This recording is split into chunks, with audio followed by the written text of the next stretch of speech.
Have another talk with you over coffee. You always look so great, like a movie star framed in light, sweet perfume. Scott Nicol here. First podcast with Studio Q. So excited. I know so many great people, and I thought I'll have my good friend Debbie Campbell. She's so talented, singer-songwriter. We're like partners in crime in music, but more importantly, she's my friend. Oh, thank you. And I've wanted to do this for a while, just interview people. I've got good friends that are just they've got such interesting lives. And Colin Hislop has done a great job here at Studio Q. Colin Hislop Photography. Look at this, amazing. So I thank Colin for allowing us to do this at his studio. Debbie. Hello. We've known each other for a while. Oh, I've known each other for many years, Scott.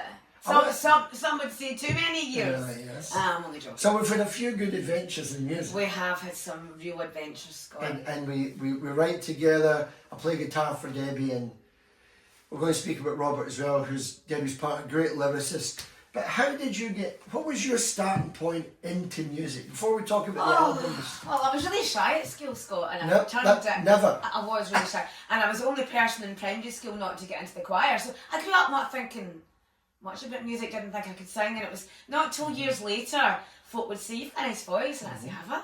And then this leaflet got put through my door one day for a music school opening up in Trin. And I remember I went, and the first day I said to Christine Maley, who was the lady, I don't want to waste my money or your time. If I can't sing, just tell me. And 5 years later, I was still there. Wow. So I went for lessons, and I then joined Ayr Amateur Opera Company, just as a chorus girl, because I was still quite shy. And I ended up being there for many years, and then I got some principal roles. And it was a great starting point for me. Made some wonderful friends. We did the concert parties, and Neil Warrender, who's a good friend, made sure everybody got a solo, which is very important. So that was my start of my journey. My brother Scott was a great lover of music, and then at the ripe old age of 43, I joined a band. Don't give your age away. People think that you're was like just last. 23. That was just last year, and that was like a punk band. And then... Well, I was going to ask you about it, because you're in a covers band, the Splinters, who are excellent. Yeah, I saw them the other night. They're really, really good. Thank you. That's kind of, I would say, kind of pop punk. So, yes. Who are your influences? Well, I was too shy to be a punk when I was at school, but I liked Blondie. I wasn't. I was a punk. That doesn't surprise me. I loved Kate Bush. I loved I loved the Smiths. My brother did influence me a lot. Loved the Damned. But my guilty pleasure is Karen Carpenter. Wow. She really inspired me. Her voice was amazing. So a lot of female singers I follow. Well, you remind me of Debbie Harry. Well, thank you. Which is a great She's got a great name, great Deborah. It's a great name. Us, Deborah, stick together. So we're going to talk about your solo stuff. Yes, and your original material, but you've the Splinters and the Cactus Wrens. The Cactus Wrens, and my good friend Pat from Glasgow. We do covers. Michael McCluskey from Kilmarnock. We're called Burness, which was the original family surname of Robert Burns. So we do Burns suppers. And so you've got 4 different musical outlets. Yes, I know. Sing yourself. Do you sleep? No, not very well actually. I wake up middle of the night with song lyrics and songs going through my head.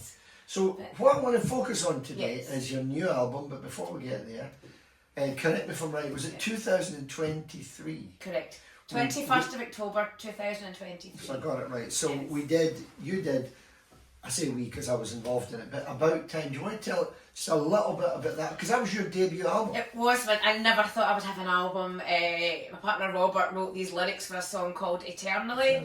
After meeting Scott says, let's put music to this. And we sung it, and folk would say, that's a lovely song. And then we got more songs, never thinking about doing an album.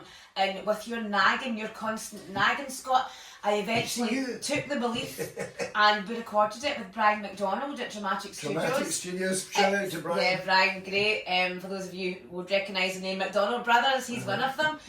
So it's a 9-track album, 8 covers and 8 originals, and one cover, Wayfaring Stranger. But it was thanks to Scott here, or else I would never have done it. And my partner Robert, who's a great lyricist. So that was a So because it's my podcast, I do it like. I want to ask you about 2 or 3 songs on that before we jump to the new one. Probably my favourite one is Confetti. Right. Great song. It's one of these songs that kind of younger folk love this. Well, yes, my So son tell us Lucas, about that song. a few of his friends, we love that song, and they were only like 16, 17 at the time, and I thought, wow, Confetti, Robert wrote the lyrics for that, and we came up with the melody. It's really about mental health struggles, and it's also a wee nod to the fantastic Australian band, the Go-Betweens, and the struggles that they had with the writers there with mental health and drug and alcohol addiction, and it's a lovely song, and Brian put some beautiful strings in it. It's a personal favourite. And it was a great experience. He was really good to work with. Oh, Brian was great, yes. He really got the Celtic sound that I was looking for as well. So, it's a really great debut album. Can't believe you were at that young age when you did your debut album. But it's really good. So, Lonesome Love Sick and Cold, Yes. and what a title. Probably the most requested song. I think it is. It's a country. It's more country, that one. Yeah. It's a wee nod to Hank Williams. Yeah. Again, lyrics by Robert. There's too many Roberts and Scotts in this. And I'm enjoying the coffee. Thank you, Colin, who's patiently behind the camera here. Thank you so much. Yes, and it's a wee bit of kind of black humour. Yeah. It's probably our most requested, especially at nursing homes. The nursing home audiences love that, and they all sing along, which is so lovely to see, because the power of music should not be underestimated. Absolutely, yeah. Yes. So one more I'm going to ask you about before we move on to the next one. Love, Love, Love, which I think closes the album. It does, it closes the album. So the album's called About Time, 9 tracks, 1 cover, which is Wayfaring Stranger, but this closes the album. It closes the album, yes. There's a wee bit of story behind that, how Robert wrote the lyrics, beautiful lyrics. Robert was a lifelong fan of Terry Hall, brilliant singer-songwriter who passed away a couple of years ago at Christmas time, and Terry was quite often would say love, love, love during the gig, and we believe his last words before he passed away were love, love, love, never forget it. Yeah. So Robert, I got up that morning and I could tell he was down, and I said, what's wrong? Yeah. Terry Hall's passed away. He hadn't been very well. And he immediately, he'd get his pad and pen out writing, and he gave me these lyrics, and I went, wow. And then we worked on it, and the end result is the song, and it's a beautiful song. Great closing song. And I believe in the studio you had a couple of guests on the vocals. Yes, we had Scarlett and her mum Tracy came in just to get a feel, because Tracy's a great student of Scots and a great musical lyricist and singer, and we got her on to do some backing vocals. Wonderful. Yes. So that was a bit of a kind of thumbnail through About Time. But Debbie has got a brand new album coming out early 2026. Yes. So Brian was fantastic, Dramatic Studios were fantastic, but you went into a new studio you'd never been in.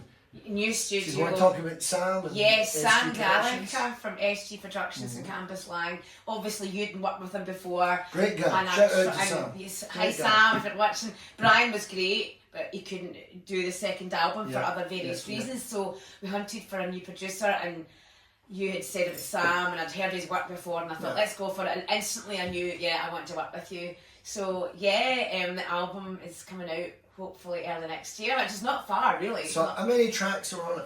It's going to have 12 tracks this time. And, any bonus tracks? Yeah, probably. Top secret. Yeah. Yes, we've got original plus a cover in again, which is quite exciting. There is a more updated version of myself. It's more punky. That's a wee nod to one of the songs on it. It's more kind of punky, edgier, poppy. Yeah, it is. It's no, I'm biased, but it sounds again, amazing. Scott was involved with, obviously, very much. It's very much a team effort. Are you allowed to say the title? Well, I haven't officially announced it, so it's like a soft approach to, what is it they call it, a soft opening. So it's going to be called Crimson Horizon. So why is it called Crimson Because Horizon? that's going to be the title track on the album. The album's quite nostalgic.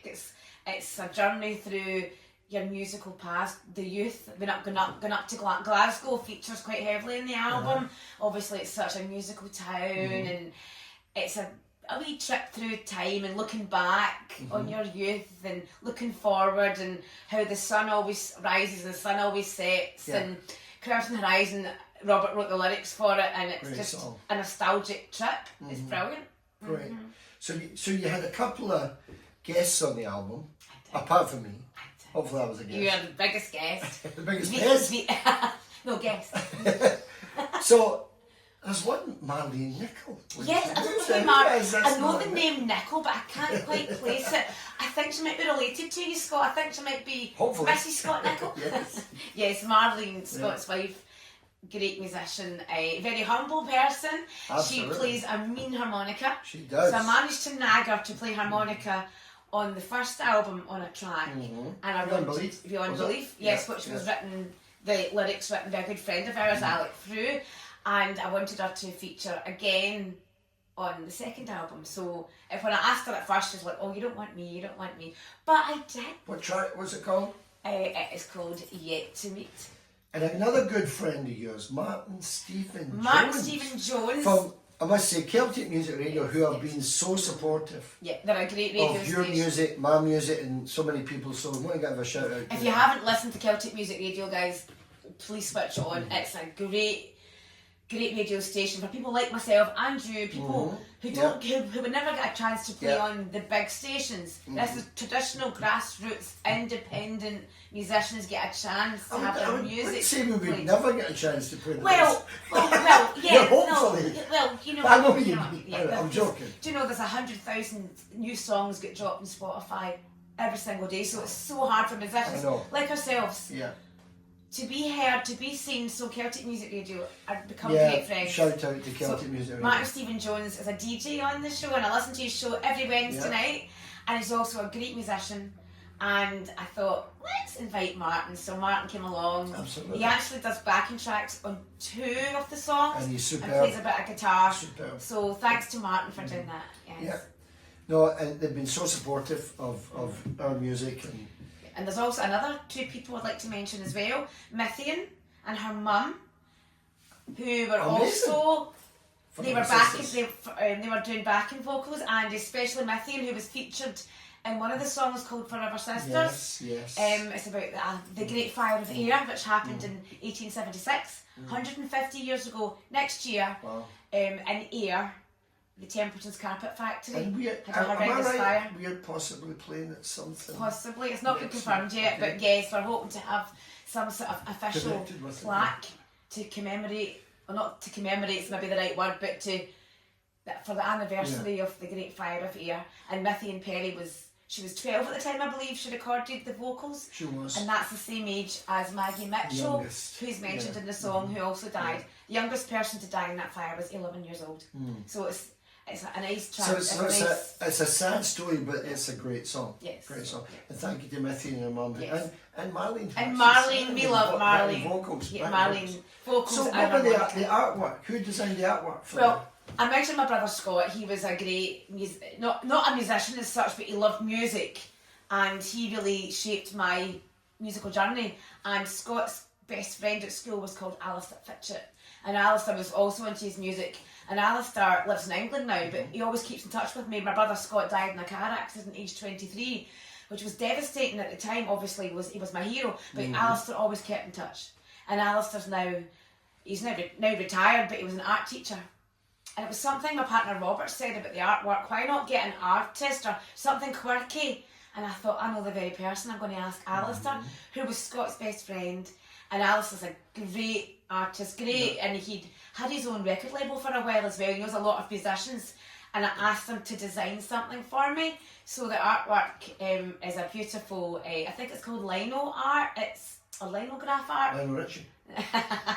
Lino art. Lino art. It's like lino and you cut it out. It's beautiful. That's lovely. So I told him the album was going to be called Crimson Horizon. I told him roughly what I wanted, and he came up with an amazing piece of artwork. So yeah, I'm really That'll chuffed. be revealed soon. So the album should be out roughly at the beginning of February, is that? February, March time, perhaps. Yes. And you're obviously, there'll be more details to follow, but you're thinking of a yes. kind of launch night, Yes. and there'll be some promo around the town. Promo maybe t-shirts because the artwork's lovely. I'll just, if you want to follow my socials, Debbie Campbell Music. I was going to ask you, Yes. tell the folks where could they On access all your streaming music? platforms. I'm all right on Facebook. Instagram I'm starting to get to grips with.